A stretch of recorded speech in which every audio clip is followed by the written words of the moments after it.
Bonjour tout le monde, ici Domcy. Je suis en entrevue aujourd'hui avec Barbada de Barbade. Bonjour Barbada, comment Allô, ça va très bien même. Un peu à bout de souffle, là, l'été a été... Beaucoup de contrats. Ok, ça roule, mais le meilleure image que je donne dans ce temps-ci, c'est comme si un ouragan m'avait passé dessus. Okay. Lentement, tu sais, un ouragan, des fois, ça va un peu plus vite. Là, c'était vraiment comme un ouragan qui a duré tout l'été. Puis là, je ramasse les dégâts en ce temps-ci.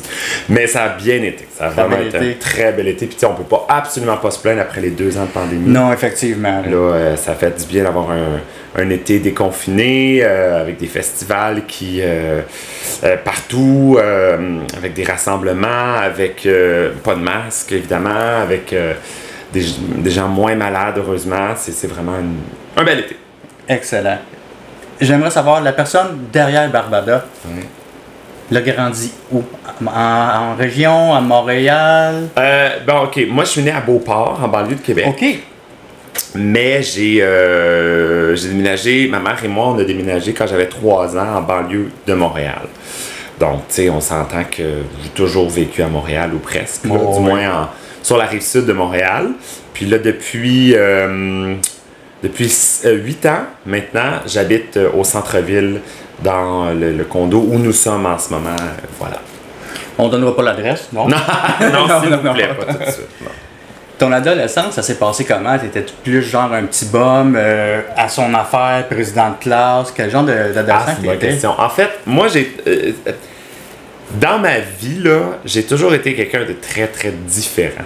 Ça a toujours été, la différence a toujours été dès que je suis né. Tu sais, premièrement, ma mère est blanche, elle fait 5 pieds 2, elle est très différente de moi, qui évidemment est métisse et noire. Mon père est noir, mais je ne l'ai jamais connu. Donc, mère monoparentale, blanche, qui accouche d'un enfant noir dans les années 80. Je dirais pas laquelle des années 80, là. Mais c'est ça. Déjà, on était dans la différence. J'ai longtemps vécu, dès mon primaire, j'ai longtemps été aussi dans la différence parce que l'école primaire où j'allais était quand même particulière parce que c'était très petit, c'était une très petite école qui a eu des problèmes au fur et à mesure où j'ai avancé dans mon primaire, qui est donc réduit en plus, parce qu'une école privée, c'est une école privée, donc il fallait avoir des inscriptions pour que l'école continue de rouler. C'est pas comme une école publique de quartier ou quoi que ce soit.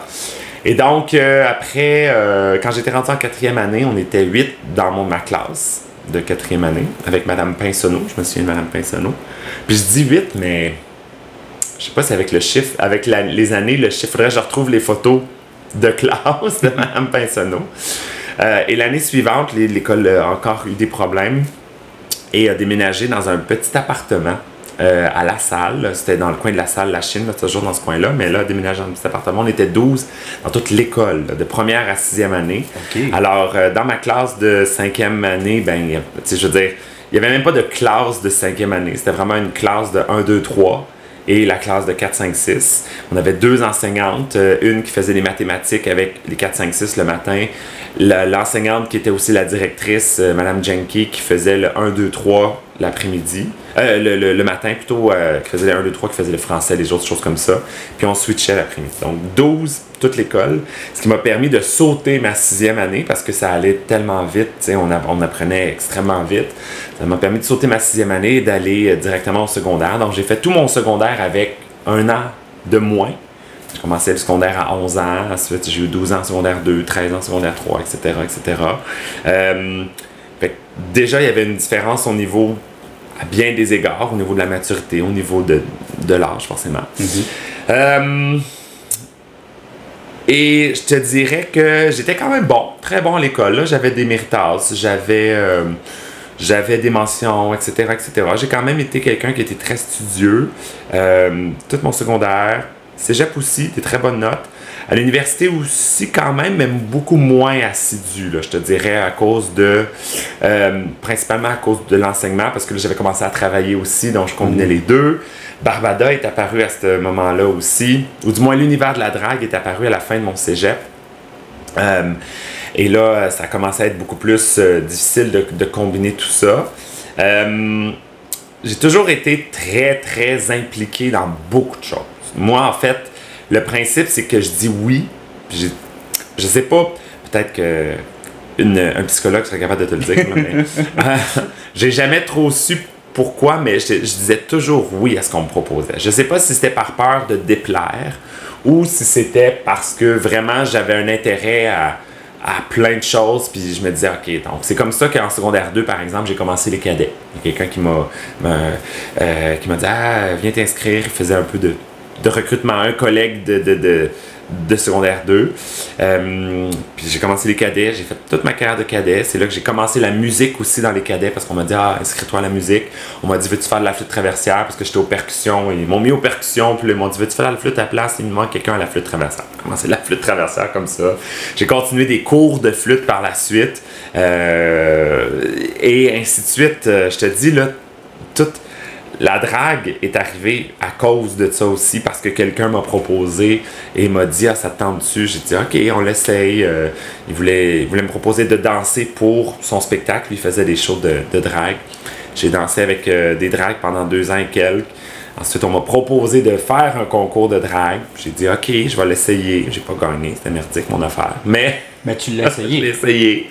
Et il y a quelqu'un qui m'a vu, qui m'a dit quelques semaines, mois après, il m'a dit, ah, ça te tente-tu de faire un contrat payé, genre, tu sais, t'avoir dans mon spectacle? OK. Et je te dis, toute ma vie, ça a été ça.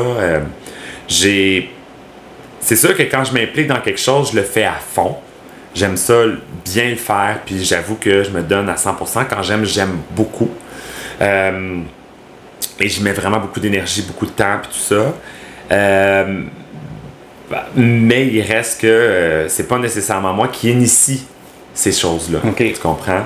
Je te dis, là, la liste est longue de choses, de projets qui m'ont été proposés, puis que je dis, OK, je l'essaye, go.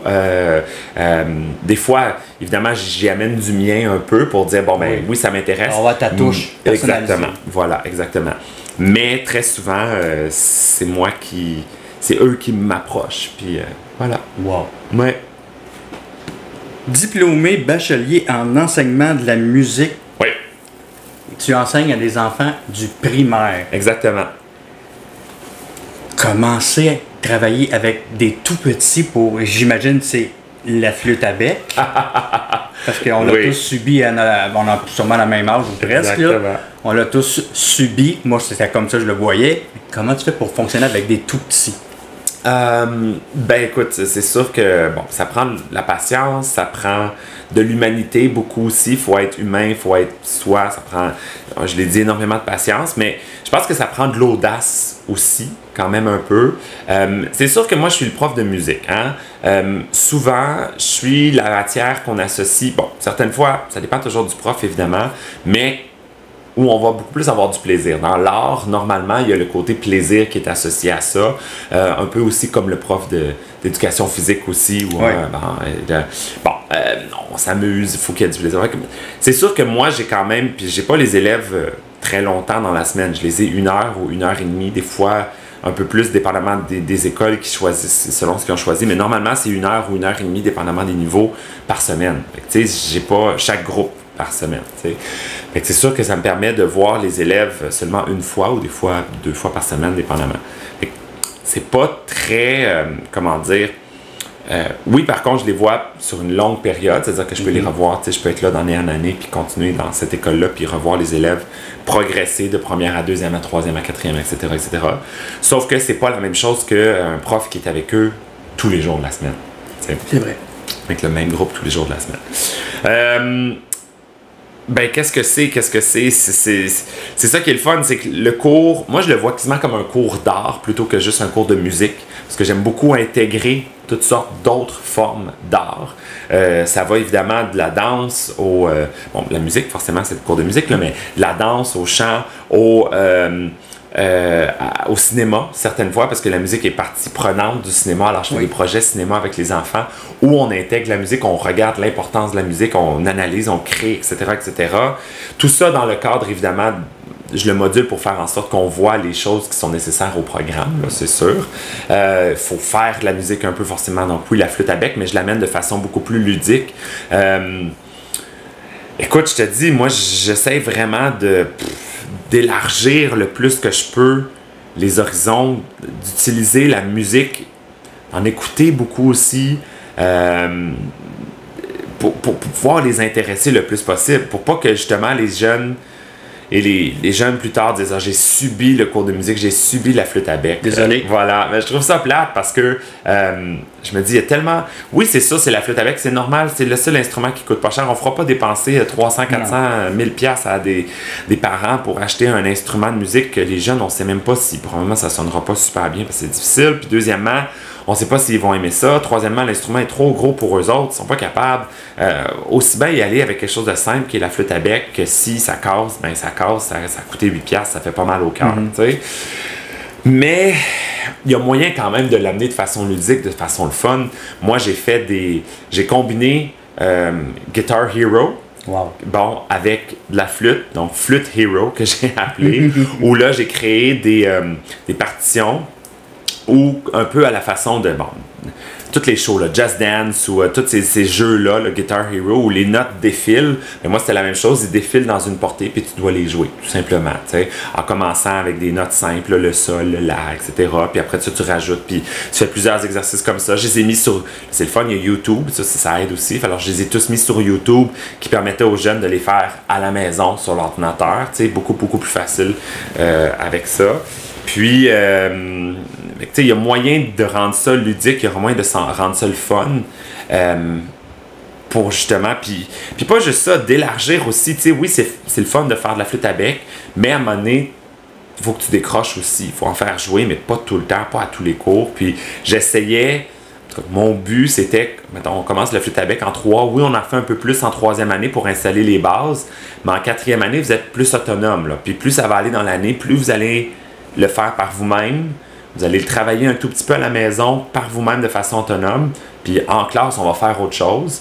On va faire un petit examen par mois de flûte, mais vous l'aurez travaillé à la maison beaucoup. Okay. Vous avez les bases, vous avez ce qu'il faut. Moi, je suis là pour vous aider si vous avez besoin, mais je ne vais pas vous prendre par la main pour le faire à toutes les fois parce que je veux qu'on fasse autre chose aussi. Je veux qu'on fasse le projet cinéma. Je veux qu'on parle d'autres choses. C'est ça, moi, je pense que ça prend de l'audace pour enseigner puis pour être capable de... pour être capable d'aller chercher les jeunes où ils sont, les amener plus loin, mais aussi en les passionnant aussi, en étant tellement passionné de ce que tu enseignes que tu transmets ta passion aussi. C'est sûr que ça prend ça. Là. Donc, c'est pas comme ça dans toutes les écoles primaires, ministère de l'Éducation, vous prenez des notes, j'espère. Voilà, c'est fait. Exactement. Forces armées canadiennes. Ouais. Qu'est-ce qui t'a poussé à dire « Hey, je vais aller dans les forces ». Ben en fait, comme je l'ai dit tantôt, c'est quelqu'un qui m'a approché dans les cadets, exactement. J'ai donc fait toute ma carrière de cadet de 12 à 18 ans.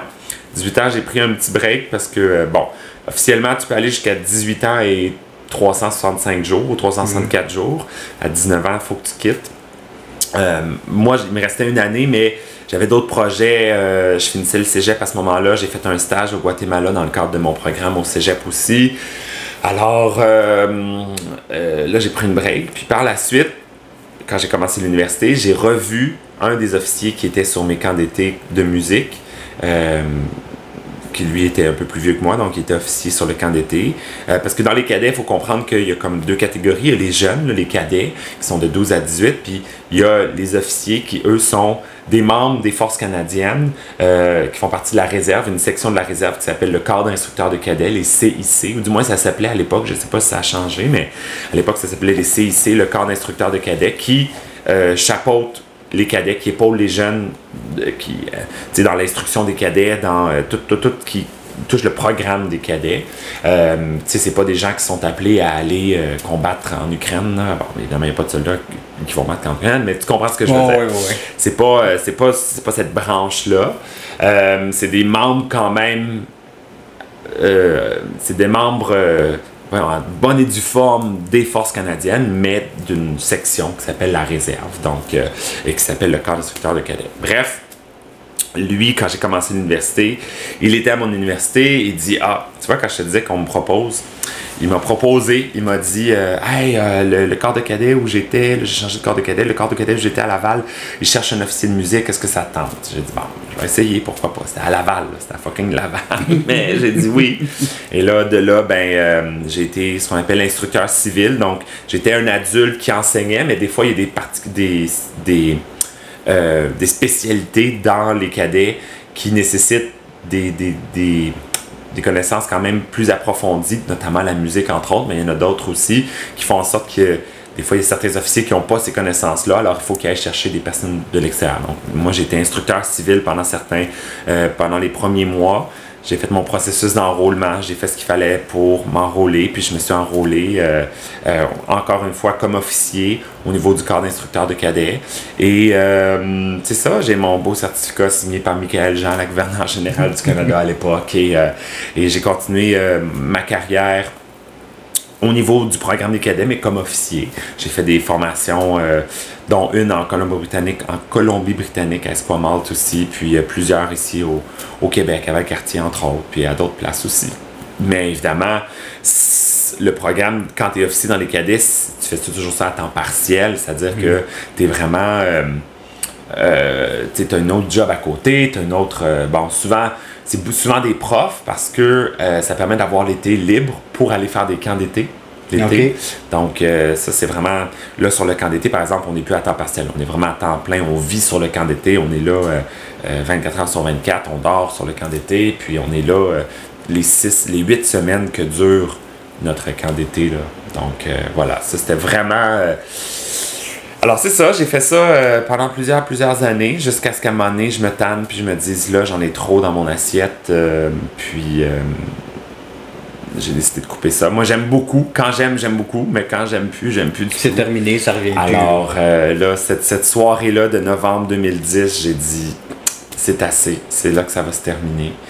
Et j'ai fait mes adieux à la CAA de façon très abrupte. Mais bon, ça, c'est moi. Je suis quand j'aime beaucoup. Quand j'aime plus pas en tout. C'est fini. Voilà.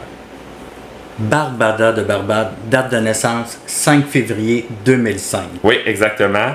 Et Dom, date de naissance 31 aujourd'hui? Oui, 31 août 2022. Parce que là, ce qu'on va faire, on va te créer un personnage de drague. Okay. On va te maquiller pour la toute première fois de ta vie aujourd'hui. Alors, 17 ans après que moi j'ai 17 ans et demi après que moi j'ai commencé, je vais donner naissance. Donc tu vas être ma mère de drague. Ta mère de drague, exactement. Oui, c'est ma mère de drague. Oui, ça existe pour vrai, par exemple. Non, ça existe vraiment dans l'univers des dragues, d'avoir une mère de drague. Ça existe pour le principe d'épauler quelqu'un dans ce métier-là, une espèce de mentor, si on veut. Mais aussi, ça existe plus largement parce que souvent, l'art de la drague existe beaucoup dans la communauté LGBTQ. Et dans la communauté LGBTQ+, souvent, les gens n'ont pas d'enfants, d'accord?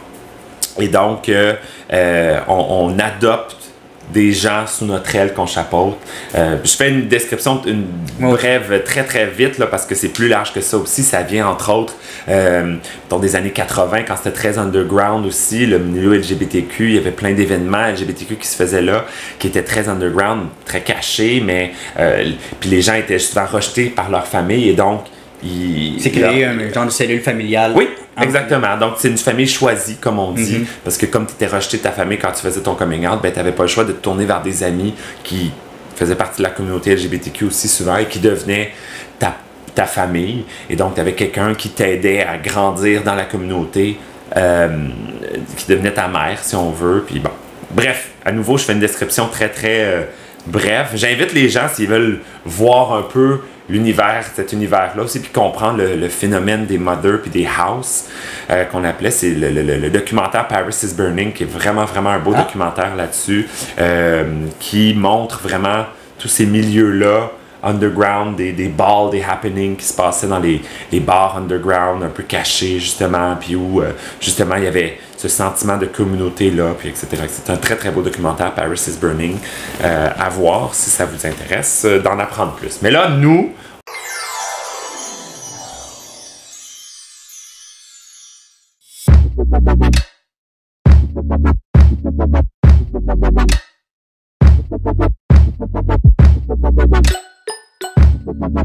on va te transformer et au fur et à mesure, on va répondre aux questions en même temps.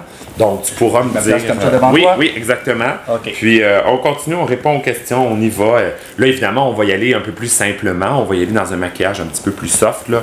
Ne t'en fais pas, ce ne sera pas grosse affaire. Je me laisse dans les mains de maman.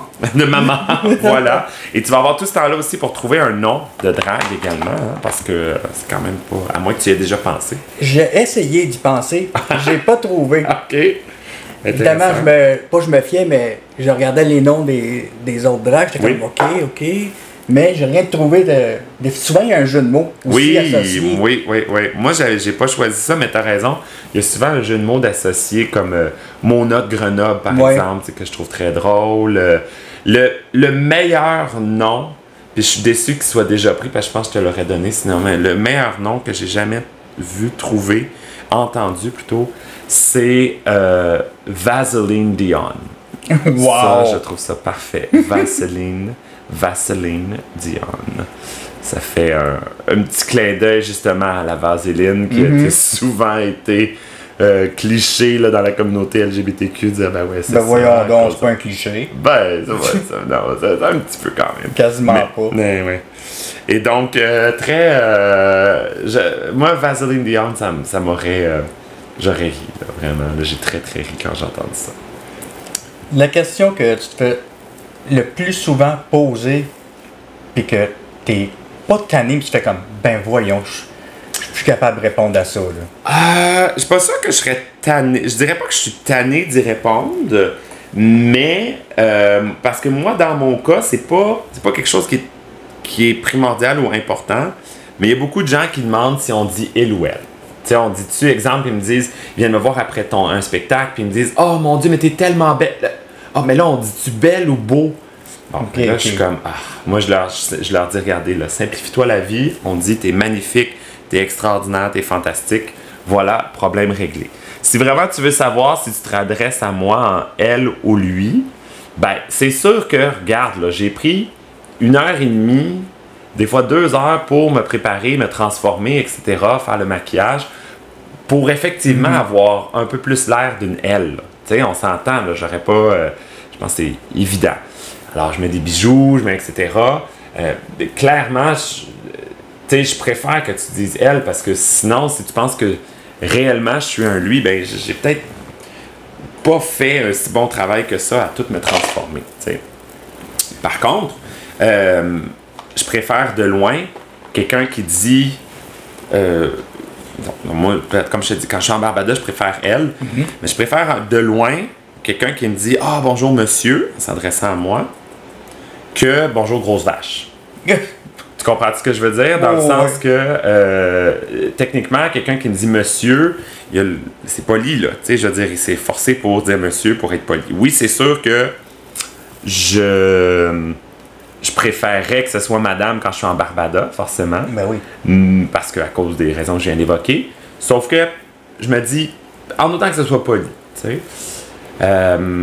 Alors voilà, c'est ça. Pour toutes ces raisons, je suis un petit peu tanné de me le faire poser, mais je comprends que les gens la posent la question par politesse. Fait que je peux pas être fâché qu'ils me posent cette question-là, parce qu'ils veulent savoir, c'est signes qui sont conscients de ce que je préfère, tu sais, du genre, bon... Ils font attention, ils font attention, exactement. Donc, c'est sûr et certain que je peux pas être fâché, tu sais, mais clairement, à un moment donné, je préférerais que ça soit comme ça soit clair, me semble, que les gens fassent comme ok, je comprends là, que t'es une elle, ça fait c'est évident que tu t'es transformé pour avoir l'air d'une elle et non pas on va dire belle, mais comme je dis, simplifie-toi la vie, puis dis t'es extraordinaire, t'es fantastique, t'es merveilleuse là, et voilà, le tour est joué, c'est réglé, t'sais. Dans le fond, là, je vais utiliser l'expression si t'es en civil, quand tu vas travailler à l'école, ben c'est monsieur. Oui. C'est pas compliqué. Puis si vous voyez Barbada comment c'est justement ça, je sais que déguisement, ça se dit pas zéro. Non. 0-0. Non, parce que c'est un peu péjoratif, mais costume de scène aussi. Exactement. Costume de scène, quand t'es costumé, quand t'es... Ouais. Donc, costume de scène, comme ça, c'est madame.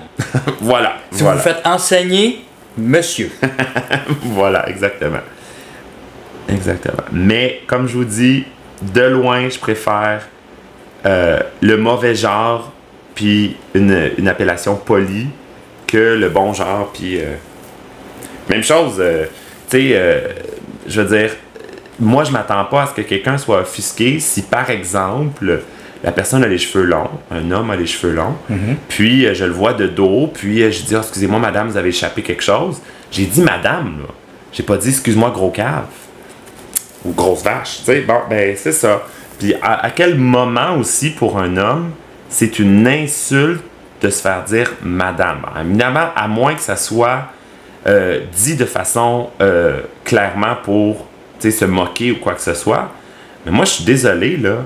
C'est pas une insulte d'être une dame. T'es pas... Ça devrait pas être une insulte de te faire appeler madame si, évidemment, bon, je te dis, par exemple, t'as les cheveux longs ou peu importe. Puis, à quel moment... Je vais donner un exemple, OK? Il y a une publicité que j'ai vue à un moment donné de... Je me souviens même pas qui est le produit, je m'en fous un peu. Bref, c'est une publicité où on dit, on demande à des gens de venir devant une caméra. Là, tu sais, le genre de publicité où on demande à n'importe qui, comme un des mortels, même si c'est tout prévu d'avance. Là, mais et là, on leur dit, OK, on va vous donner des actions à faire, on vous demande de les faire devant la caméra, tout simplement. Là, la personne, on dit, OK, cours. La personne, elle court. Fais semblant de te battre. Puis des gens de tous les âges, là, des jeunes, des vieux, des hommes, des femmes, etc. Et là, après, on leur dit, OK, maintenant, bats-toi, cours comme une fille. OK, je comprends, ouais. Bats-toi comme une fille. Etc. Et après ça, ils font passer plein de monde comme ça, avec le même exercice. Puis après, ils font passer des jeunes filles, tu sais, 10, 12 ans à peu près. Puis ils leur disent, cours. Puis ils leur demandent, OK, maintenant, cours comme une fille. Puis après ça, il pose la question à tout le monde, puis il dit, ben pourquoi, toi, ça voulait dire quoi, courir comme une fille, tu sais? Puis là, ils sont pas capables de vraiment le décrire, mais pourquoi t'as fait ça, tu sais, comme ça? Est-ce que c'est parce que tu voulais te moquer des filles? Ben, pas vraiment, mais est-ce que tu trouves pas que c'est péjoratif pour une fille de dire qu'elle est capable de moins bien se battre qu'un homme, alors que, bon, tu sais, il y a des filles qui font des compétitions internationales de judo qui te mettraient à terre avec le petit doigt, tu sais. Et aux jeunes filles, ils demandaient, ça veut dire quoi pour toi courir comme une fille? Ben, elle dit, ça veut dire courir le plus vite que je peux. Ben, voilà.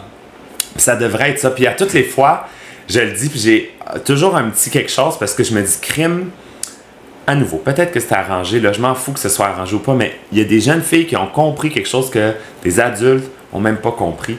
Puis, à quel moment, puis la morale, puis l'espèce de dernière phrase, c'est à quel moment le « comme une fille » c'est devenu péjoratif? À quel moment c'est devenu moins bon, moins hot, moins quelque chose de négatif? Tu sais, je t'avais dit « cours comme un homme ». Tu n'aurais jamais fait quelque chose de niaiseux. Je t'avais dit, tu sais, tu t'avais dit « bats-toi comme un homme ». Bon, à quel moment c'est devenu péjoratif le « comme une fille ». Tu sais, ben non. Puis il en va autant de choses aussi, si par exemple, on dit souvent que les hommes, des fois, ils parlent moins bien ou quoi que ce soit. À quel moment, si on te demandait de parler, puis de dire de parler comme un homme, faudrait que tu parles de même, là, comme si t'étais niaiseux, puis finalement t'étais cave. Non. Il y a des hommes qui sont super intelligents, qui sont à Radio-Canada, qui font peu importe. Tu comprends ce que je veux dire? Oui. Ben, c'est ça. Alors, moi, dans mon cas, évidemment, j'apprécie que la personne utilise le bon genre, puis ou même qu'elle pose la question. Tout à fait. Mais si la personne m'appelle madame quand je suis en monsieur, puis je le vois que c'est fait de façon polie, puis il a dit madame, pas comme un « Hey, madame! Oh, » Non, là. Vraiment de façon polie, parce qu'il pensait réellement que j'étais une madame. Ben, il est où le problème? Je veux dire, en quel point je devrais me sentir insulté, moi? C'est pas une insulte, il m'a dit madame. C'est un peu comme... c'est un peu comme le vouvoiement dans les écoles aussi, mettons, ou n'importe où. Si tu me dis, je te dis, hey, va chier, puis tu me dis, excuse-moi, reste poli, ben je vais dire, allez chier. Pas plus poli. C'est ça, c'est pas plus poli, exactement. Parce que je t'ai vouvoyé, ben, si c'est poli, si ce que tu me dis est poli, là, c'est monsieur, madame, ou c'est une belle phrase ou à la même, je te dis, ah, t'es donc bien belle, mais que je suis un beau moi. Oui, je peux te rectifier tout ça, mais j'ai pas à me sentir insulté ou voilà. Bref, une longue description, une grosse parenthèse. Mais on a appris. Mais je pense qu'on a appris, effectivement. Voilà. Là, tu vas fermer tes yeux. Tu peux continuer à parler, mais essaie de pas bouger tes yeux. OK. Pas évident, je sais. Pandémie, confinement. Ouais. As-tu fait partie des gens qui ont été, entre guillemets, pris pour faire des shows Zoom? Ah oui, on a fait... En fait, dès les premières semaines, on s'est arrangé, on a fait des drag shows virtuels. On se filmait de chez nous. On faisait des numéros de chez nous parce qu'évidemment, tu auras compris qu'au début, on savait pas combien de temps ça allait durer, n'est-ce pas, tout ça? Alors, oui, absolument. Au début, je le faisais, on le faisait, on le faisait sous forme de levée de fonds plus parce qu'évidemment, il y a plein de gens dans le milieu de la drague qui ont perdu des contrats et donc qui avaient une certaine... pour qui c'était plus difficile d'arriver. Alors, oui, on l'a fait quand même souvent. Éventuellement, avec le temps, c'est devenu un petit peu moins intéressant. Les gens, à un moment donné, ont déconnecté un peu, voyant que la pandémie se poursuivait. T'sais. Mais oui, j'ai été parmi ceux qui ont fait ça, tout à fait. Ouais. Parce que j'avais entendu souvent du côté des humoristes comme quoi c'était des conditions, c'était super désagréable presque que de faire un spectacle sur Zoom. T'avais-tu ressenti la même chose? Ben, c'est sûr que c'est moins le fun que quand on est habitué devant un public, hein, c'est bien évident. Mais il a fallu s'adapter, puis Colin, t'avais le choix entre dire « Ah, j'aime pas ça, c'est pas le fun », puis pas le faire, ou t'adapter, essayer. Moi, j'ai fait des choses vraiment, tu sais, c'est cliché, là, mais de te réinventer, puis de te réinventer, justement. Tu sais, moi, je me suis réinventé, j'ai fait des affaires que j'avais pas fait depuis longtemps. Puis j'ai utilisé la technologie à mon avantage aussi. Je me suis filmé dans ma cuisine en train de faire les recettes à Pierrette. De retour à la recette à Pierrette. Alors avant de continuer, Pierrette, il y a des gens qui nous écrivent au sujet des salades de fruits, par exemple. Garder la plure ou ne pas garder la plure? Ça dépend de chaque personne. Il y en a qui aiment pas beaucoup ça, là, le poil sur le kiwi. Ouais, ben mon chum, il aime pas ça, lui. Bon, alors, t'es allé voir un dermatologue pour les pommes et les poires, on peut garder, mais pour les autres fruits, ben... Oui, j'en ai vu 2 capsules. Bon, ben tu vois, je trouve que c'était une bonne façon de le faire parce que premièrement, sur scène, je peux pas le faire tout seul. C'est deux personnes. Fait que je peux pas, si je suis tout seul, ça me prend quelqu'un pour m'accompagner. Alors là, je le faisais tout seul. Je me filmais les 2 personnages, puis je m'amusais avec ça. C'est cliché, je sais, mais oui, il a fallu se réinventer. Puis, en tout cas, moi, je suis content de l'avoir fait personnellement. En dehors des spectacles que tu peux faire au cabaret chez Mado, que ce soit un corpo ou peu importe en région, justement en région, ça va être peut-être un cliché ça. Est-ce que c'est plus difficile en région qu'à Montréal ou les environs? Ben, je te dirais, il y a 2 types de contrats. Hein. Que ce soit à Montréal ou peu importe où, c'est pas tant avec le lieu que le type de contrat. Quand je fais par exemple des spectacles au Cabaret Mado, les gens ont fait l'effort, bon, des fois acheter leur billet ou même s'ils l'ont acheté à la porte, de venir. Alors, ils savent à quoi s'attendre et s'ils n'aiment pas ça, excusez l'expression, mais ils décalissent, puis c'est tout, ça se finit là. Ils s'en vont, merci, bonsoir. Si t'as déjà payé ton billet, t'aimes pas ça, tant pis pour toi, je veux dire, c'est fini, va-t'en, c'est tout ce que t'as à faire. Quand j'arrive dans un corpo, dans un mariage, dans un événement privé que j'anime, là, je peux pas, c'est moi qui est l'invité. C'est pas les gens qui sont les invités. C'est moi qui est là. Les gens sont pas venus pour voir un spectacle de drague. Ils sont venus pour faire, parce que c'est leur party de Noël ou parce que, je sais pas moi, c'est le mariage de leur meilleur ami ou tu comprends ce que je veux dire? Oui. Là, on est ailleurs. Là. C'est plus... Alors, je peux pas leur dire, ben, si vous n'aimez pas ce que je fais, décalcez. Non, c'est moyen, oui. C'est vraiment moyen. Tu veux ton chèque en t'en allant, hein? Voilà, exactement. Alors, dans ce temps-là, c'est sûr et certain que là, c'est une autre approche. Moi, j'ai à me modeler, à transformer mon animation pour m'adapter aux gens. Les gens ont un... C'est ça. J'ai à transformer mon animation, puis les gens, ils s'habituent.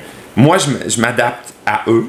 Je m'adapte pour les faire rire, évidemment, mais pour toutes sortes de choses aussi. Là, et souvent, ce que je fais en début d'animation, c'est que je vais dire, bon, là, je sais qu'il y a des gens qui sont peut-être pas à l'aise avec la drague, qui n'ont pas nécessairement toujours, qui sont peut-être pas familiers, ou qui sont pas à l'aise, ou qui sont inconfortables, puis vous avez parfaitement le droit. Et vous avez parfaitement raison dans un sens que c'est pas quelque chose d'habituel, puis c'est correct d'être inconfortable avec quelque chose dont, tu sais, qu'on n'est pas habitué. C'est très, très correct, absolument. Par contre, dites-vous une chose. Devant vous, vous avez un homme noir, gay. Tu pourrais arrêter là, tu sais, je pourrais arrêter... regarde vers l'autre, excuse-moi. Je pourrais arrêter là, puis déjà, je serais dans une catégorie quand même relativement peu nombreuse. Tu sais, un homme noir gay, au Québec, il n'y en a pas nécessairement. Déjà, quand tu dis gay, d'accord, puis déjà en plus tu dis noir, bon. Mais, où j'allais avec ça, c'est ça. Mais je leur dis, bon, là déjà, je suis un homme noir gay qui enseigne la musique au primaire. On s'entend qu'au primaire, il n'y en a pas beaucoup d'hommes déjà, qui fait des spectacles de drague, regarde vers en haut, et qui, ce soir, a tous ses attributs masculins cachés très inconfortablement. Tout ça pour vous divertir. Alors, si vous pensez que vous n'êtes pas à l'aise, pensez à moi, ça va très bien se passer. Alors, c'est comme ça que souvent j'introduis mon spectacle ou j'introduis mon arrivée ou peu importe, tu sais. Puis finalement, les gens, ils sont super, ils comprennent ce que j'essaie de faire. Ils comprennent que l'inconfort va partir. Puis que l'inconfort était peut-être basé sur des préjugés. Et éventuellement, ben voilà. Il y a encore les petits messieurs. Il y en a. Ah ouais. Il y en a. Puis souvent, ces messieurs-là, c'est ceux-là que tu vas chercher. À la fin de la soirée, je vais pas nécessairement les chercher, je vais les chercher par la bande. C'est sûr que si je vois quelqu'un qui a zéro le langage corporel, m'indique qu'il n'y a vraiment pas d'intérêt, puis pas de... Je vais le laisser tranquille. Mais je vois que ces messieurs-là, souvent, peut-être l'effet de l'alcool un peu aussi, mais s'ouvrent un peu. Puis je me souviens d'une soirée, un événement où je faisais l'anniversaire de... Je pense que c'était le 50e anniversaire de quelqu'un, me semble. Puis la seule personne qui savait que j'allais être là, c'était la fêtée qui m'avait demandé de venir. Tu vas pouvoir fermer tes yeux. Et j'arrive, je fais ma première performance. Puis pendant que je fais ma perfo, je passe à côté d'une table où il y a un petit monsieur. Non, je dirais pas. Mais il y a un petit monsieur, bref, qui... tu peux ouvrir? Super, j'aime pas ce que je viens de faire. C'est pas grave. Je peux pas t'obstiner. Mais non, c'est ça, tu te vois pas en ce moment. Il y a un petit monsieur qui me dit qui prend son couteau à beurre, puis probablement pour faire rire ses amis à côté aussi, mais aussi pour me signifier ou qui me montre son inconfort, me menace avec son couteau à beurre. J'avais pas peur du petit monsieur, là, je veux dire, il faisait... je pense qu'il faisait 4 pieds 9 mouillés, là. Fait que j'avais zéro peur du petit monsieur, puis il me faisait pas peur avec son couteau à beurre. Mais bref, c'est quand même particulier de menacer quelqu'un au couteau à beurre que tu n'as jamais vu. Ça montre à quel point tu as un inconfort que tu n'es pas capable de verbaliser. Que tu verbalises à travers... un couteau à beurre. Un couteau à beurre, puis une menace au couteau à beurre. J'ai pris... j'ai fini ma performance. Je me suis tenu loin de cette table-là. J'ai pris ma performance. J'ai fini ma... Tu peux fermer tes yeux. Et j'ai décidé, après, dans mon animation, de dire ce que je viens de te dire. Bon, je sais qu'il y a des gens qui sont pas à l'aise avec la drague. Et là, je l'ai regardé droit dans les yeux. Tu auras compris quand j'ai dit ça. Il y a des gens qui sont peut-être pas confortables, mais pensez à moi. Puis là, j'ai dit tout ce que je viens de vous dire tantôt, là, etc. Eh bien, à la fin de la soirée, le petit monsieur, il prenait des photos avec moi. Fait que je dis, wow, OK, on a réussi quelque chose. On a passé par-dessus un certain malaise et on a accompli quelque chose ensemble. T'as grandi, je pense, là-dedans. Ça veut pas dire que tu veux... Puis ça, je le répète souvent aussi. Hein. Je leur dis, ça se pourrait, à la fin de la soirée, là, que vous réalisiez que les spectacles de drague, c'est pas pour vous, ça vous intéresse pas, que vous aimez pas ça. Aucun problème. On a le droit au Québec. Oui, voyons donc. Ben oui. Moi, ça m'intéresse pas, les shows de lutte. Mon chum aime bien ça, lui. Moi, j'y trouve. Je ne comprends pas ça. J'aime pas ça. Je comprends pas les gens qui aiment ça. Mais, attention, puis là, il y a une notion d'important important. Je peux ne pas comprendre pourquoi les gens aiment ça. Ça se peut. Moi, ça m'intéresse aucunement. Mais j'ai quand même été capable d'y parler suffisamment pour savoir pourquoi lui aimait ça, puis de respecter le fait qu'il aime ça. C'est ça l'affaire. Et donc, une fois que tu as vécu un spectacle de drague, tu es capable de dire « j'aime pas ça, c'est pas pour moi », aucun problème. Mais au moins, tu es capable de dire « je respecte ça ». Je respecte les gens qui, eux, aiment ça, et je respecte le fait qu'ils, regardent vers le haut, qu'ils veulent voir des spectacles de drague, tu sais. Voilà, alors, t'es bon. D'habitude, les gens en dessous des yeux, là, et là, qui aiment pas ça. J'ai déjà essayé une couple de reprises. C'est sûr que, ben, c'est souvent, quand on se fait maquiller, là, c'est souvent ça qui arrive. Hein? C'est le bout qui est moins le fun, mais... You gonna be pretty. Oh, Colin! Oh, Colin! C'est sûr que ça dépend aussi, j'imagine, du type de spectacle. Évidemment, là, comme tu m'as dit tantôt, tu dois pas sûrement faire le même type de spectacle. Exemple, ton mercredi, le top or bottom. Non, exactement, au Cabaret Mado. Versus... C'est un peu plus trash, c'est sûr. Exactement, oui. Puis c'est vendu comme ça. Les gens savent ce qu'ils s'en viennent voir. Alors, c'est ça. Si t'aimes pas ça, ben quitte. Évidemment, mon animation, quand je suis l'invité dans un corpo et que là, les gens sont pas venus pour voir mon spectacle, mais bien pour passer une belle soirée, pour faire le party de Noël ou pour célébrer le mariage de leur meilleur ami, comme je disais tantôt. Et là, l'approche est très, très, très différente, évidemment. 2017, l'heure du conte dans les bibliothèques.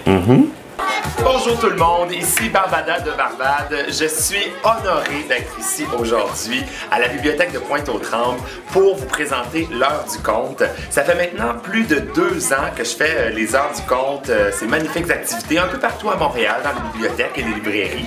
Et ça fait bientôt 14 ans que je fais du spectacle de drag queen. Je suis extrêmement contente d'être là et j'ai très très hâte de rencontrer toutes ces belles personnes qui sont venues à l'activité aujourd'hui. On y va. C'était-tu une initiative de toi ou encore une fois c'est quelqu'un qui t'a dit hey, j'ai un projet et t'a dit I'm in? Voilà, as-tu compris? En 2016, un peu, je vais dire début 2016 me semble, j'ai un ami qui est bibliothécaire, qui a vu ça passer sur les réseaux sociaux, une vidéo d'une drague qui faisait les heures du conte dans les bibliothèques. C'était relativement un peu plus rare à ce moment-là, mais aux États-Unis, ça se faisait quand même déjà. Puis cette drague-là, elle faisait ça. Il y avait eu une vidéo qui avait circulé sur les médias sociaux. Puis mon ami m'avait dit « Hey, c'est cool ça, toi t'enseignes aux enfants, pourquoi qu'on n'essaie pas de faire ça? » On l'avait fait pendant la journée, pour la toute première fois pendant la journée familiale, pendant le festival Fierté Montréal, festival de la communauté, etc., avec LGBTQ, tu peux regarder vers en haut. On l'avait essayé. On avait un petit kiosque pendant cette journée-là. Les jeunes pouvaient venir à notre table, ils pouvaient s'asseoir, écouter un conte, lire une histoire, etc. Puis par la suite, mon ami s'est dit non, on va amener ça ailleurs aussi. Et il a décidé lui était bibliothécaire, il a décidé d'approcher la grande bibliothèque et de leur proposer de le faire, de faire une heure du conte. Ferme tes yeux. Et là, on l'a essayé à la grande bibliothèque en octobre ou novembre 2017. Et voilà, ça a été un franc succès. Bien sûr, il y avait eu certains commentaires, alors la bibliothèque avait mis en place un garde de sécurité ou tout ça pour être sûr qu'il n'y ait pas de débordement ou quoi que ce soit. Puis évidemment, il n'y a eu pas un chat qui s'est plaint ou quoi que ce soit, où il n'y a pas eu une seule problématique. Là. Tout le monde a adoré l'activité, tout le monde, voilà.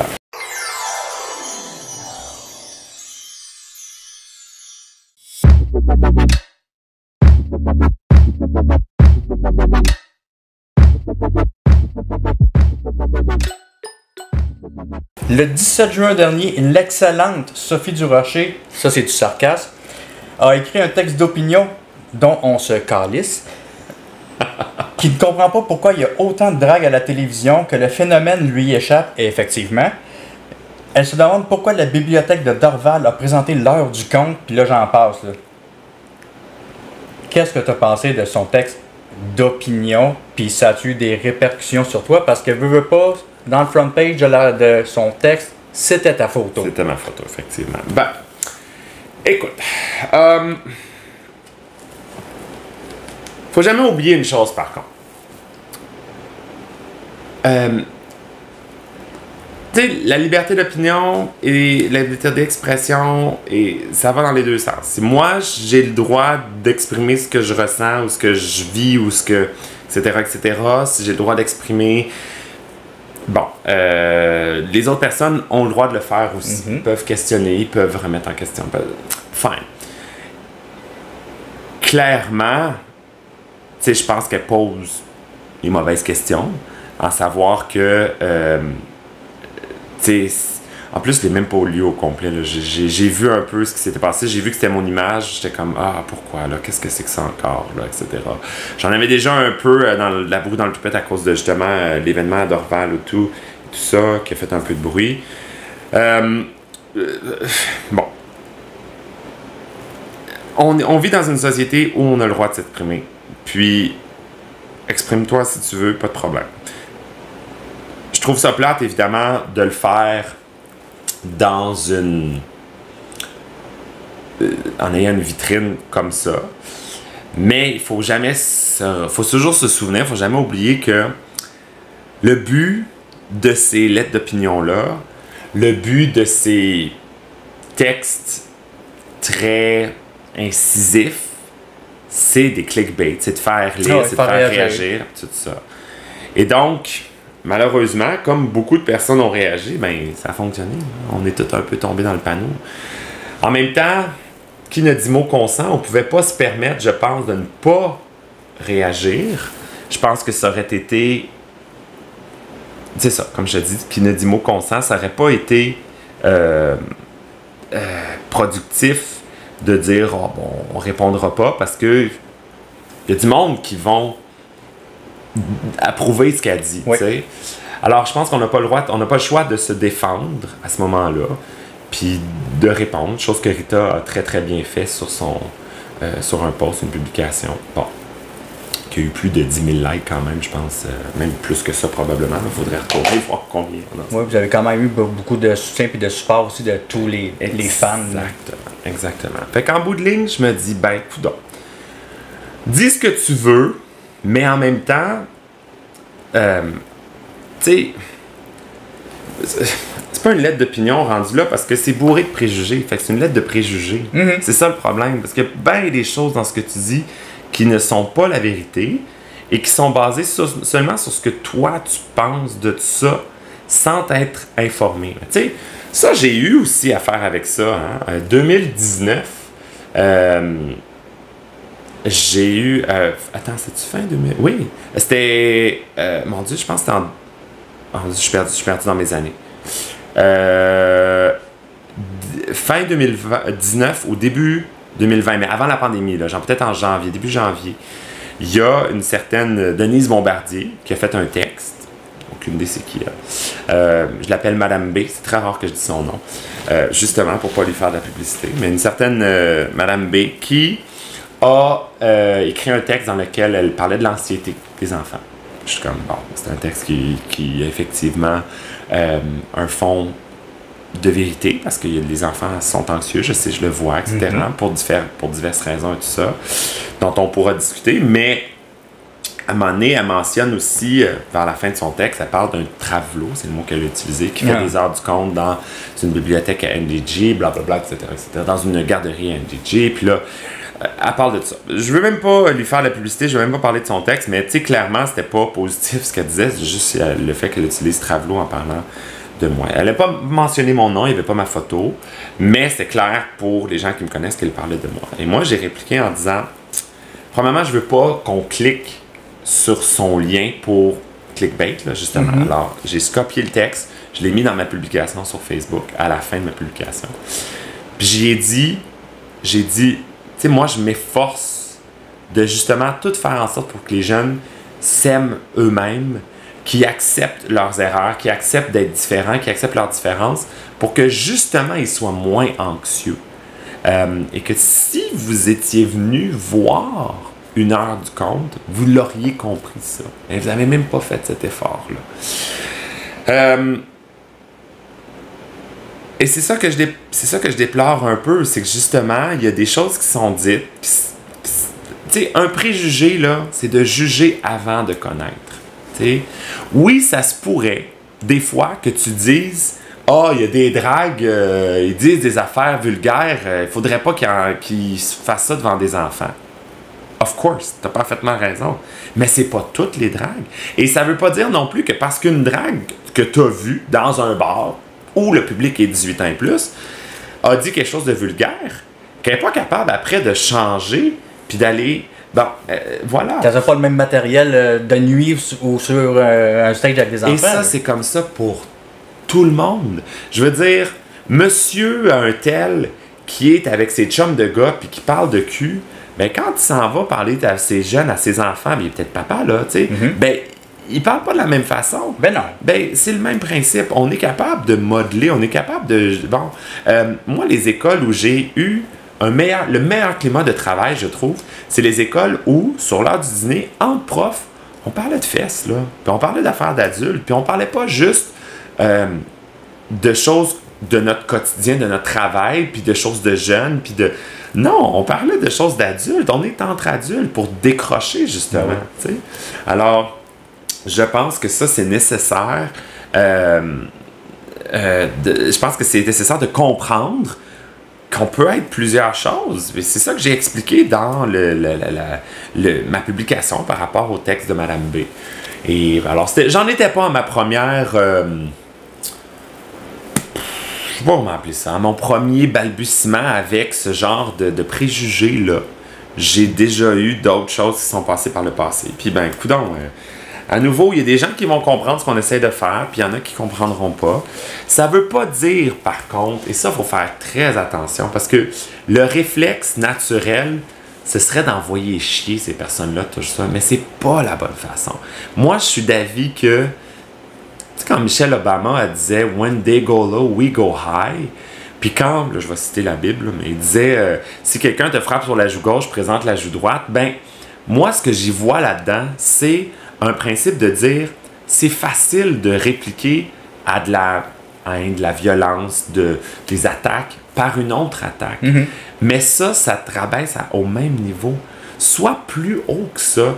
Présente l'autre joue pour voir si l'autre personne va t'attaquer encore ou si tu vas être capable de la déstabiliser en disant attends une minute, là, j'ai essayé, je l'ai attaqué sur la joue gauche, puis ça y a tellement rien fait qu'il m'a présenté la joue droite.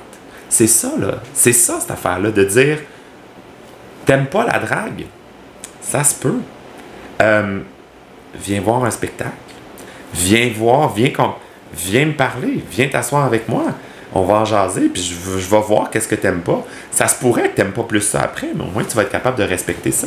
C'est ça, Wendy. Si tu répliques à cette haine-là, à ce mépris-là, par du mépris, par de la haine en disant c'est rien qu'une grosse whatever, puis non, tu fais pas avancer le débat. C'est pas évident, par exemple, parce que c'est naturellement ce qu'on aurait tendance à faire. C'est ce que les animaux font. Si un animal l'attaque, ils vont attaquer, ils vont se défendre. Nous, avec nos mots, on devrait être capable d'être au-dessus. Will Smith puis sa claque, là, c'est exactement le meilleur exemple de ça. Si Will Smith avait écouté l'émission Barbadeuil, dans laquelle, à un moment donné, moi, je dis à une de mes marionnettes, Yodel, utilise tes mots. Utilise tes mots pour parler. Sarah May, c'est ça qu'elle fait dans sa chanson. Elle utilise ses mots pour parler de sa peau, pour parler etc. Utilise tes mots. Mais si Will Smith il avait fait ça, là, non seulement il se serait mis largement au-dessus. When they go low, we go high. C'était pas des attaques le fun. T'attaques pas quelqu'un. Tu te moques pas de quelqu'un qui a l'allocépie, qui perd ses cheveux, c'est pas quelque chose qui contrôle, qui a une maladie qui fait en sorte que, bon, etc. C'est pas une belle chose à faire. Moque-toi pas de ça. Mais si toi, tu veux défendre la personne qui est ça, ou même toi, tu es la personne, va en avant, prends le micro 30 secondes, puis dis, tu sais, je t'aime bien, là, Chris, là, mais ma femme, la raison pour laquelle elle perd ses cheveux, c'est parce qu'elle a une maladie qui s'appelle, cette maladie-là, allocépie, je pense que c'est ça le nom de la maladie. Puis je suis pas sûr que tu devrais faire des jokes par rapport à ça. À la place, j'invite tout le monde à aller faire un don aux organismes qui font des recherches sur cette maladie-là, etc. Drop the mic, retourne t'asseoir. Le monde surélevé. Voilà, exactement. When they go low, we go high. À place de ça, qu'est-ce qu'il a fait? Il est allé encore plus bas. Il a donné une claque qui veut à rien dire. Ça règle rien. Tu comprends? Mais c'est pas facile. C'est pas facile d'intérioriser cette rage-là que tu as quand quelqu'un que t'aimes encore plus, quand quelqu'un t'aime, des fois c'est encore pire que quand c'est toi, là, quand on t'attaque toi, mais quand on t'attaque ou quand quelqu'un que t'aimes ou quand une cause que tu défends est attaquée, de dire OK, je prends ça, je vais me lever au-dessus de la mêlée, qu'est-ce que je peux dire? Utiliser tes mots pour être au-dessus de la mêlée. T'sais? Ben, malheureusement, des fois, c'est pas tout le monde qui est capable de le faire. L'exemple de Will Smith est un bon exemple, mais il y a des gens qui sont capables de le faire. Puis je pense qu'il faut être capable de le faire pour faire avancer le débat, faire avancer les idées, parce que sinon, tu fais reculer la discussion si tu fais juste attaquer une attaque par une attaque. Viens me parler, qu'est-ce que tu comprends pas? Puis je sais que c'est pas évident. Puis comprends bien, là, il y a des gens qu'on réussira jamais à sauver, là, ça c'est sûr. Puis il y a des gens qui réussiront jamais à changer d'idée et tout ça. Mais c'est drôle, là, parce que moi, tous les messages que j'ai reçus, j'en ai reçus de très, très, très nombreux, à l'exception d'un seul. Je parle des messages privés que j'ai reçus. C'était des messages positifs. Des gens qui étaient super contents, qui me disaient « Merci, ton émission est hot, je suis content de ce que tu fais avec les jeunes, etc. etc. » Mais les commentaires dans les publications, ça, il y en avait des négatifs. Puis ça montre une chose. Ça veut dire que les gens, ils n'ont pas le guts de venir me parler réellement. Ils n'ont pas le guts de venir me le dire. Qu'est-ce qu'ils aiment pas? Ils préfèrent se cacher dans l'anonymat même pas une conversation, d'un commentaire dans une autre où tout le monde va voir le commentaire, d'accord? Puis où ils vont peut-être se sentir backés par certaines personnes qui ont peut-être la même opinion, d'accord? Mais qui n'ont pas le courage de venir me le dire en personne. Et c'est exactement pour ça que je dis, quand on a fait l'heure du compte la première fois à la Grande Bibliothèque, puis qu'il y avait eu effectivement quelques petites affaires, il n'y a personne qui s'est présenté pour manifester devant la reine. À Dorval, au mois de juin, plein de monde sur les réseaux sociaux ont même attaqué personnellement les bibliothécaires en disant c'est dégueulasse, ça n'a pas de bon sens. Des choses vraiment pas le fun que les bibliothécaires ont eu à subir. Je trouve ça déplorable, évidemment. Mais il n'y en a pas un seul qui est venu à l'heure du compte. Pas un seul qui s'est déplacé ce samedi matin-là pour dire « J'aime pas ce que vous faites, vous devriez pas faire ça. » Puis pour après, être capable de prendre le temps de me le dire en pleine face, puis dire « Vous aimez pas ça? Qu'est-ce que vous aimez pas, madame ou monsieur? Ah, j'aime pas que vous parliez de sexualité. Ah oui, ben, mon Dieu, vous n'êtes pas allé à la même heure du compte que moi parce que je parle pas de sexualité avec vos enfants, là, pas du tout. Ah ben, une drag queen, c'est sexuel. Oui, mais pas dans un cadre où il y a des enfants. Ah, ben, etc. Tu comprends? Et là, on aurait été capable d'avoir vraiment des discussions qui font avancer le débat. Voilà. Les droits de la communauté LGBTQ+, ont quand même beaucoup avancé dans les dernières années, mais on sait tous qu'il y a encore un chemin incroyable à faire. Oui. Pour toi, là, le combat, si tu veux, ultime, là, la première chose qu'il faudrait tenter de régler. Oh, que c'est une grosse question, ça! Qu'est-ce qu'on devrait tenter de régler? Aïe aïe! Ou ce qui manque encore, la mauvaise perception, ou quelque chose vraiment qui tient à la communauté, mais que peut-être de l'extérieur, on voit pas, puis on devrait plus faire attention. Là. Ben, c'est sûr que, encore de nos jours, pas encore de nos jours, mais de nos jours, être homophobe, ça passe mal. Ça passe mal. Là, les gens ont compris que... Bon, ça, je pense que les gens l'ont compris. Tu peux ouvrir tes yeux, je vais juste sur tes lèvres ici. Là où je pense que maintenant, ça s'est... Les luttes, on va dire ça, ont transité. C'est plus par rapport aux droits des personnes trans et à la reconnaissance des personnes trans. Tu peux ouvrir un peu. Ah, ouais, excellent. Comme ça. Parce que malheureusement, bon, tu sais, avant, on était beaucoup, exemple, il y avait la journée contre l'homophobie, le 17 mai, tu sais, la journée de la lutte contre l'homophobie. Puis là, on a rajouté la lutte de l'homophobie et de la transphobie parce que, effectivement, on s'est rendu compte que, les personnes transgenres, subissent énormément de mépris, pas de représailles, mais de mépris, donc de la transphobie. Voilà, tu peux ouvrir comme ça ici, je vais aller sur le côté. Et alors voilà, c'est pas... Moi, je pense que ça, c'est la prochaine chose... en fait, tu sais, bon, la raison pour laquelle, là, exemple, c'est beaucoup plus facile d'être homophobe, je pense, que d'être raciste, par exemple. Parce que, surtout, en fait, d'être raciste, par exemple, envers quelqu'un que tu connais. Tu sais? Parce que la personne, quand tu la connais, tu vois qu'elle est noire. Tu le vois tout de suite. La personne, quand tu la connais, tu sais pas qu'elle est gay, nécessairement. Tu peux pas le savoir, tu peux des fois le deviner. Mais t'es noir? Non. Surprise. Les gens le savent pas à la maison, mais ils pensent que je suis Céline Dion bien bronzée, mais non. Wow. Ce n'est pas moi, Céline. Mon amour. Mais tu le sais dès le début. Mais là, quand tu apprends que quelqu'un que tu apprécies et que tu côtoies depuis toutes ces années est gay, par exemple, ben là, ça fait un choc, effectivement. Mais ce choc-là, je pense que les gens ont réussi à outrepasser ça et à le comprendre maintenant. Là, le problème, c'est que là, justement, quand tu apprends que, je sais pas moi, Danny, que tu côtoies depuis Danny Y, mettons un gars, que tu côtoies toute ta vie, devient Émilie. Ou que, tu auras compris, Gisèle devient Alex. Bon. Là, mon Dieu, je suis en train de faire de la merde, là. Ah! Bouge pas, c'est pas évident, là. Un peu. Je vais essayer de rectifier le tir ici. C'est pas nécessairement évident.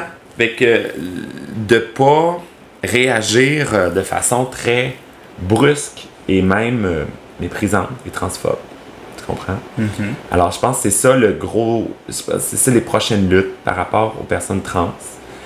Mais évidemment, on aura compris, en tout cas, ici, au Canada, au Québec, au Canada, c'est ça. On s'entend qu'il y a encore des pays où c'est criminel. Criminel de pratiquer d'avoir des relations homosexuelles. Ça me dépasse, ça, je comprends. C'est criminel de s'aimer. Parce que c'est ça, là. Je veux dire, tout le monde a un besoin de se sentir aimé et d'aimer. Puis on a des besoins physiologiques aussi, évidemment, de se reproduire, de sexualité, donc, etc. Ça fait partie de... Ouvre un peu, comme ceci, voilà. Et donc, c'est normal d'avoir ces besoins-là. Pourquoi est-ce que on va criminaliser ces besoins-là? Parce ces personnes-là le vivent un peu différemment. C'est le même besoin à la base, là. C'est le même besoin, tu sais. Il y a un très bel opéra qui s'appelle Champion, qui relate l'histoire d'un lutteur, d'un boxeur plutôt, pas un lutteur, c'est pas de la lutte, c'est vraiment de la boxe, qui a à un moment donné, je pense que c'est une histoire vraie, là, a révélé son homosexualité, ou je sais pas s'il a révélé, mais en tout cas, bref, il était homosexuel, bref, puis ça s'est su, puis là, ben, évidemment, moqué, etc., puis, etc. Puis il y a une très très belle phrase dans l'opéra, une très belle réplique, où il dit, je vais le paraphraser parce que je me souviens pas exactement, là, mais il dit, vous m'applaudissez quand je tue quelqu'un et vous me méprisez quand j'aime quelqu'un. Parce que, tu sais, c'est un lutteur, un boxeur plutôt, pour qui la job c'est de taper sur la gueule de quelqu'un et même de le mettre KO, et des fois KO vient, on le voit malheureusement avec des décès. Donc aussi, il est adulé quand il tape sa gueule du monde, mais il est détesté parce qu'il aime un autre homme. Exactement. Fait que trouve la logique là-dedans, là. Alors qu'on essaie de dire aux jeunes, à quel moment ton jeune, là, tu vas lui dire, ah ouais, frappe, vas-y. Mais Non, frappe sur l'autre. Vas-y, frappe. À quel moment on va dire ça? Jamais, jamais on va dire à des tout-petits, c'est bien de frapper sur ton voisin, puis c'est pas bien de t'excuser ou de te mettre ami, tu devrais juste... Non, moi ça me dépasse, puis j'en perds mes mots parce que justement, je trouve ça complètement ridicule. On le ferait même pas avec des tout-petits, avec des jeunes. Mais pourquoi est-ce qu'on fait ça avec des adultes? Pourquoi est-ce qu'on... En tout cas... Qui est encore aussi un problème dans le sport. Ah oui, mon Dieu, oui, tout à fait. Ah, mon Dieu, oui. Adulé, mais s'il venait qu'à dire, bon, ben, je suis gay ou peu importe, là, ils deviennent détestés presque sur le champ par ses coéquipiers. C'est fou, hein? Ils me regardent dans la douche. Oh, calme-toi, là. Calme-toi, je sais pas. Ben, ça, c'est probablement parce que, justement, les coéquipiers ont souvent peur qu'il se passe la même chose, que le gay les traite de la même façon que eux parfois traitent les femmes. Hein? Mm-hmm. C'est-à-dire avec les objectivant, puis en les regardant... mais crime, je suis désolé, là. Les gays, comme les hétéros, sont capables de voir des goûts. Puis tu vas voir certaines personnes à la plage qui sont en petit maillot de bain, puis t'es capable de passer... T'es capable de les trouver beaux, mais sans les objectiver ou les... Puis au contraire, d'autres personnes que tu trouves pas beaux, puis que c'est correct. Puis c'est le même principe, là. C'est pas parce que je suis gay que j'aime tous les hommes, je les trouve beaux, puis mais non, mais ça... Bon, c'est ça, je t'intéresse pas. J'ai pas dit ça, par exemple. J'ai pas dit ça. Yeah! Mais je suis une femme mariée, quand même. Ah, désolé. Ben, un gars s'essaye, hein? Un gars s'essaye. Là, parle plus. Okay. Faut que je fasse tes lèvres. Bouge pas. On va juste faire une petite touche de blanc dans le milieu de tes lèvres. Tu peux ouvrir un peu à... Ouais, effectivement. Voilà. Là, tout ce qui va nous rester pas mal, là, comme ça ici, parfait. Tout ce qui va nous rester, c'est les faux cils. Puis après ça, on va être bien en business. On va te coller des beaux faux cils. Tu vas pouvoir mettre ta magnifique perruque et... nom de drague? Je sais pas encore. Bon, on va y réfléchir. Au pire, on fait un concours. Ah, ben oui. On demande aux gens qui écoutent de trouver un nom de drague pour notre cher Dom. On va trouver ça pendant le stream que vous regardez à l'instant. Mettez des suggestions, on regarde ça. Exactement, on regarde ça. Je vais juste le mettre temporairement, juste pour voir justement si je l'ai mis au bon endroit. Rouvre délicatement. Et t'es Ok, bouge pas. Là, je vais les coller comme il faut. Voilà.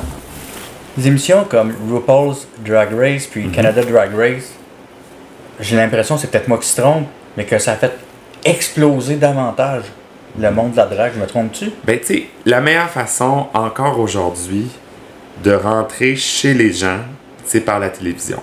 Évidemment, maintenant, un peu plus par les médias sociaux, mais le problème avec les médias sociaux, c'est que ça te présente ce que tu veux voir. Ouais. Tu sais, et il y a des algorithmes pour faire en sorte qu'ils te saisissent, qu'ils te connaissent et qu'ils te disent « Ah, ok, ben t'es gay, je vais te montrer des affaires de drague, moi. Ouais. Ou t'es straight, je vais te montrer... » En tout cas, tu comprends ce que je veux dire. Là, les algorithmes nous connaissent très bien.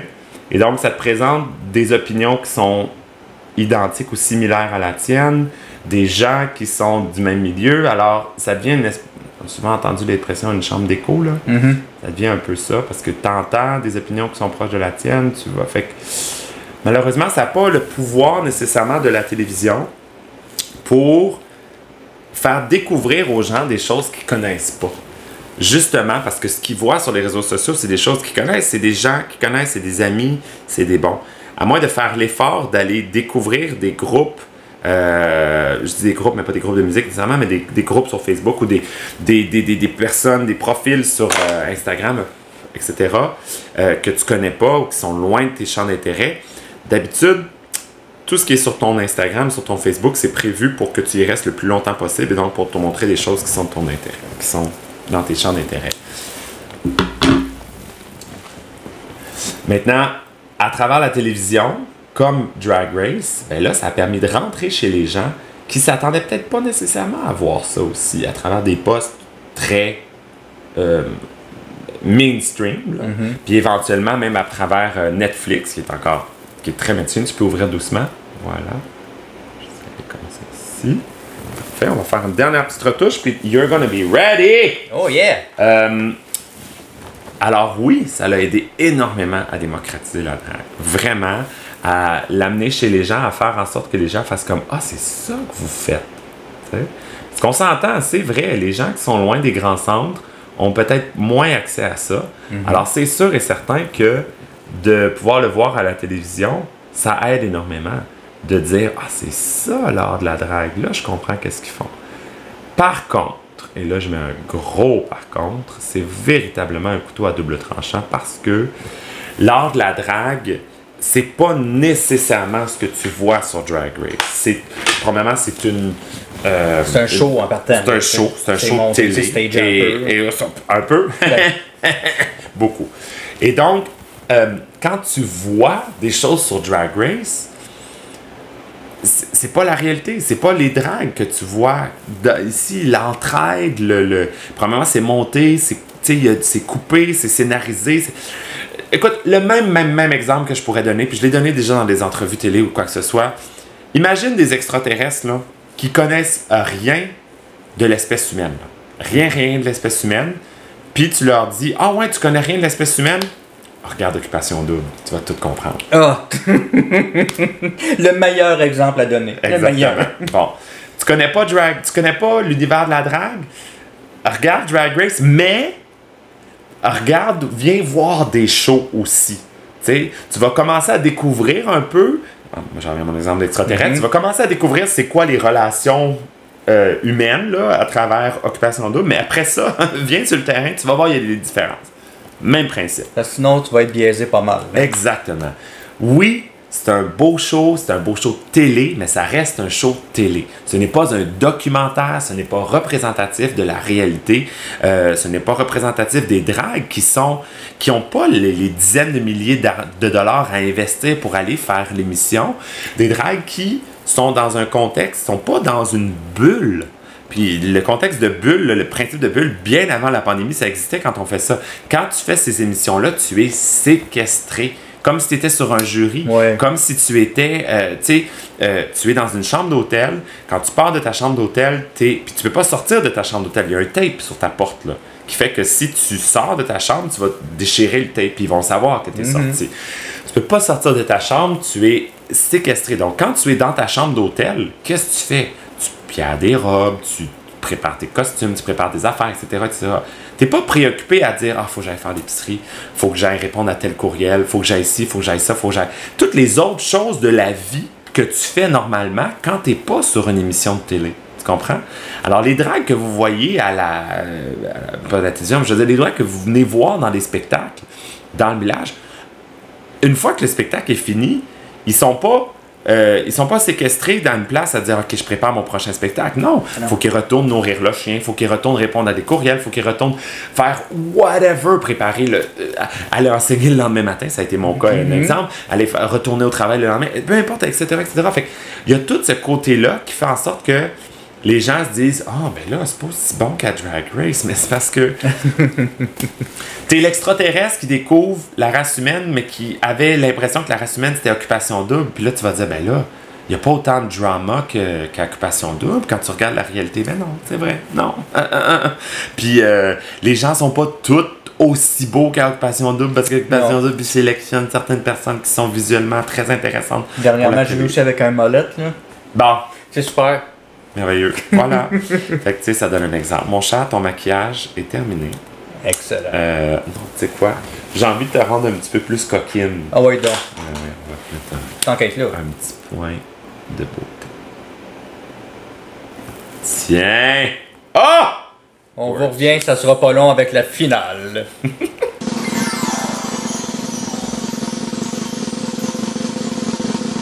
Alors, roulement de tambour, c'est là que ça se passe. On n'a toujours pas trouvé ton nom. Bon, alors écrivez dans les commentaires quelque chose ou écrivez à Dom pour trouver le nom. Mais pour l'instant, je vais vous la présenter. Voici Dom! Salut! Comment ça va? Hey, on est-tu belle? Ben honnêtement, oui là. Regarde ça, tu es méconnaissable. Une belle rousse, je me trouve solide. Moi, je pense qu'il y a des gens à la maison qui questionnent leur sexualité en ce moment. Exact. On a l'air d'une ligne érotique, c'est notre affaire. Oh, ben écoute, on peut en faire aussi. On est ouvert. 1-800 d'hommes-ci, vous m'appelez, puis on va vous donner des conseils. J'adore ça. Hey, c'est fourette, j'adore ça. Merci beaucoup, Barbara. Ben voyons, ça me fait super plaisir. Mais sincèrement, je veux vraiment te remercier pour l'ouverture, pour le temps que tu as accordé à ce qu'on fait aujourd'hui, mais vraiment probablement, tu es venu extrêmement préparé.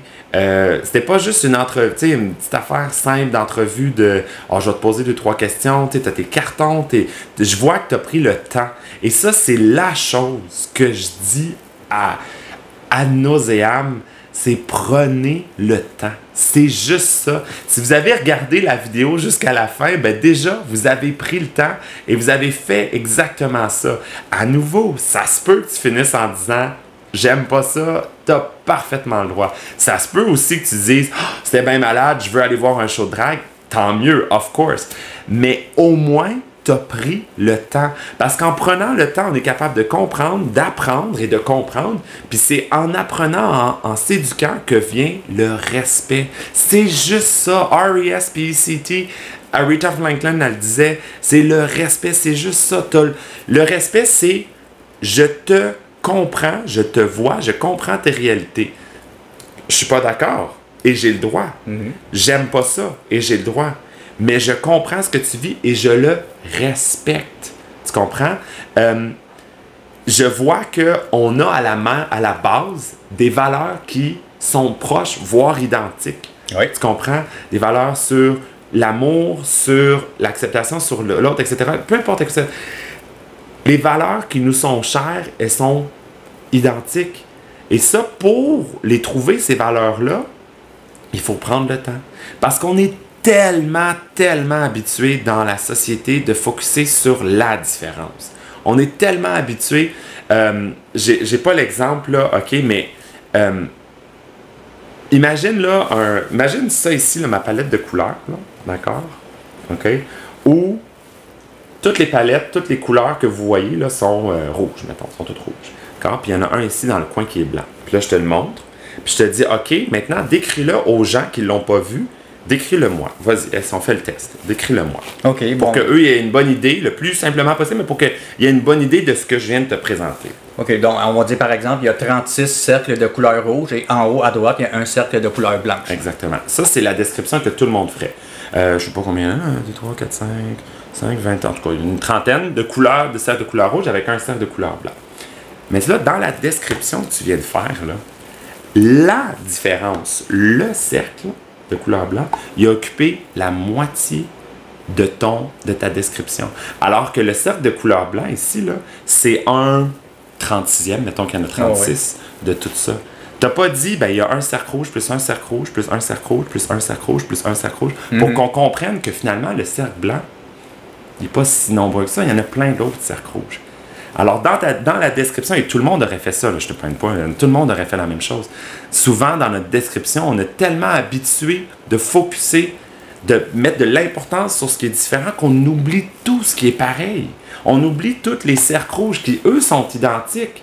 On focus sur, ou dans notre description, la différence qui est un 36e, qui occupe un 36e, occupe 50% de notre description. C'est vrai. Tu sais, on va dire, souvent on se regarde, on dit, mettons, on n'a pas les cheveux de la même couleur. Oui, mais est-ce qu'on a des cheveux? Oui, ben là. Non, moi je les rase, c'est parce que j'en veux pas, c'est différent.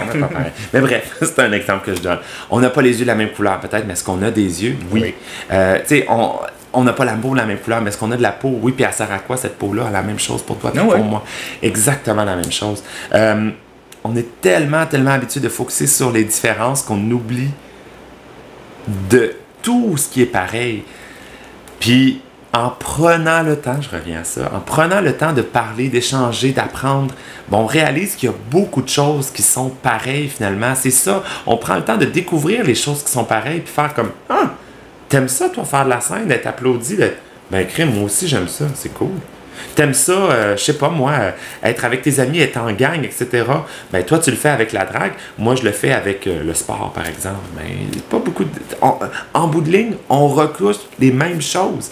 Alors c'est tout ce que je veux dire, c'est de prendre le temps et c'est pour ça que je reviens à ce que je disais, mais je te remercie parce que je vois que tu as pris le temps bien en amont de faire des beaux cartons, tout plastifié, tout ça, mais d'avoir des belles questions qui montrent le temps que tu as pris à te préparer à ça. Et alors, merci. Ben, merci à toi. Est-ce que tu as quelque chose à plugger? Tu as le champ libre. Ah, mon Dieu, quelque chose à plugger. Je sais pas si tu as ta tournée, tes shows le mercredi soir. Ben, j'ai lancé un peu, mais je vais te laisser. Oui, ben écoute, mon Dieu, qu'est-ce que j'ai à plugger? Je sais pas quand est-ce qu'on est diffusé exactement. Mardi prochain. Donc, bon, OK. Je te dirais que j'ai pas grand-chose à plugger. Peut-être le 18 septembre, regardez-moi, je vais être dans le gala des prix Gémeaux. Je ne reçois pas de prix, malheureusement. Mais je vais présenter un prix au gala des prix Gémeaux. Et si vous allez sur le Facebook des prix Gémeaux, je vais animer le tapis rouge des prix Gémeaux. Okay. Vous pouvez même aussi aller sur le Facebook pour poser des questions que vous aimeriez que je pose aux artistes que je vais rencontrer sur le tapis rouge. Alors ça, c'est la prochaine chose qui s'en vient. Sinon, il y a plein d'autres projets. Mon site web, barbada.ca. Il y a beaucoup de matériel sur son site web. Voilà, allez voir ça. Aussi, il y a même des photos nues de moi. Allez voir, ça vaut la peine. Ah, écoute, moi, je les ai regardées pendant des heures. Même encore, je me retourne dans la voiture tout à l'heure et j'en regarde. Mais pas en conduisant, c'est dangereux. Oh oui, en fond d'écran. Mais, ah oui, c'est vrai.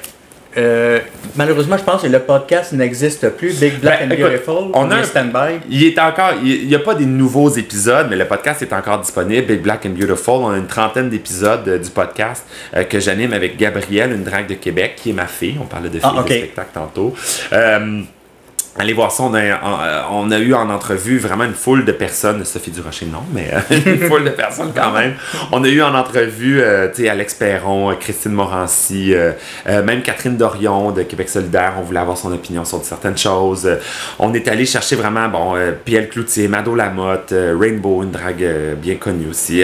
Vraiment un éventail de gens de tous les sphères, beaucoup de l'univers, de l'humour, de l'artistique, du culturel, etc. Sarah May aussi, exemple. Une foule de... Fait qu'allez voir ça, Big Black and Beautiful, notre podcast. Il n'y a pas de nouveaux épisodes, mais si vous n'avez jamais découvert les 30 premiers épisodes... Allez-y, c'est super bon. J'en ai visionné quelques-uns, puis c'est assez impressionnant. C'est le fun à faire, c'est le fun à voir. Voilà. Maman drague, c'est tout le temps qu'on avait. Mon Dieu, je suis ému. Maman drague, ça me touche. Il va falloir qu'on se laisse là-dessus. Merci beaucoup. T'es super fine. Merci, Dom. Merci beaucoup. Et on va essayer de te trouver un nom, là. Oui, puis là, on s'en va travailler, on s'en va au cabaret, là. Exactement. Moi, j'ai déjà, avec le rousse, là, je trouve que ça pourrait être... moi, il y avait quelqu'un qui m'avait déjà dit, tu veux les jeux de mots, là? Sa blonde s'appelait Annick. Fait qu'il avait décidé il avait dit Anouk, excuse-moi, pas Annick, Anouk Ross. Parce qu'elle est rousse. Fait Anouk Ross. Ben, moi, je t'en laisse. Écoute, si quelqu'un est disponible, je suis Anouk Ross. Anouk Ross ou Anouk Ross. C'est n'importe quoi. Mesdames, mesdemoiselles, messieurs, Barbada de Barbade. Et Anouk Ross. Merci beaucoup. On va trouver un autre. Bye. Bye tout le monde, merci d'avoir été là. À la prochaine.